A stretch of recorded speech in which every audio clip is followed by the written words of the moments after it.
So the Valorant beta's here.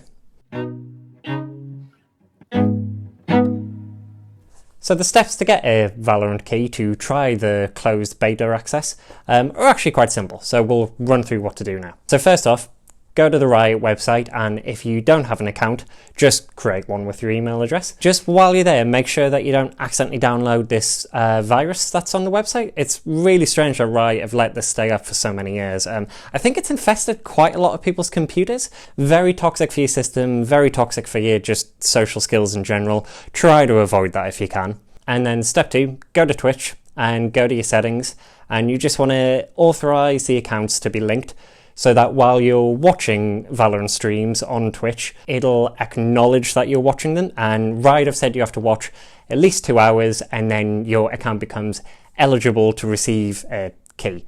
It's basically a lottery system, but I've got some hidden tips that I think might help you if you've watched a lot of hours of it and you still haven't got that key that you want. Great job. So the next step's pretty simple. Choose your human sacrifice. I personally found it work better if you choose someone that you actually love rather than just a random, but it can be anyone really. So we were going to the park.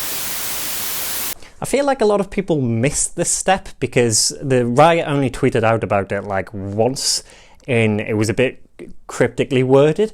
So I don't blame you if you missed that little advice.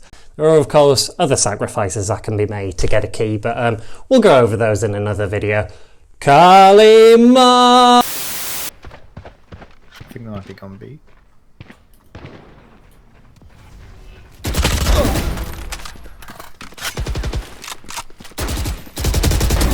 And after all that, is the game itself any good? In a word, yes. In several words, yeah, it's fucking great actually. The structure is almost entirely lifted from competitive CSGO, like it's just bomb defusal. 2 teams of 5 go against each other, one team trying to plant the bomb, spike, and the other trying to stop them, with a switch of who's attacking and defending halfway through.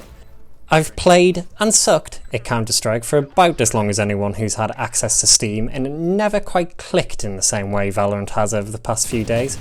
I have very little tolerance for being screamed at by randoms on the internet. A wise move on my part to start making YouTube videos, but Riot has actually done a genuinely good job of putting as many communication options in as possible if you don't want to resort to, talking to people. This has been a great trend in recent years actually. Apex Legends did it particularly well, and they've utilised similar pinging systems to that. The minimap shows a ridiculous amount of information and feedback, so it's much appreciated. Something about just clicks. The art style's nowhere near as bland as I've seen it described. I've played a few hours of Overwatch, and it really does remind me of that cartoonish Blizzard style, but a bit more stripped back, which does help readability for the more competitive gunplay.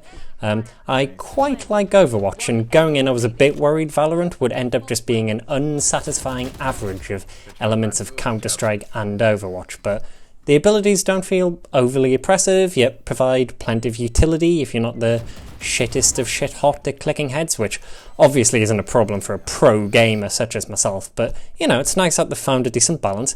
Gunplay is the primary appeal here though, so be forewarned if you've seriously bounced off anything resembling Counter-Strike in your life. I don't think this is going to convert you.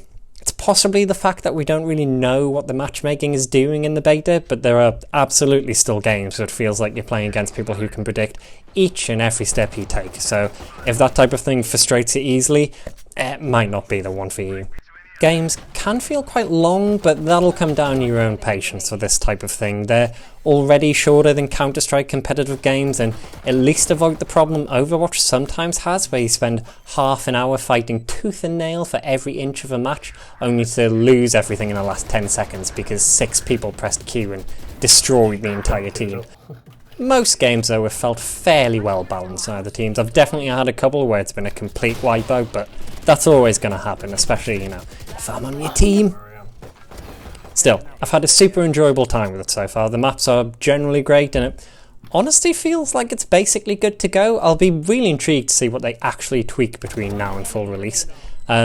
If you manage to get yourself a key using my top tips, I hope you enjoy yourself. My final piece of advice is to mute anyone the second they start shit talking in team chat, because life is too short to spend your time being berated for your skills and something you're just trying to have fun with. Speaking of, comment below. Yes.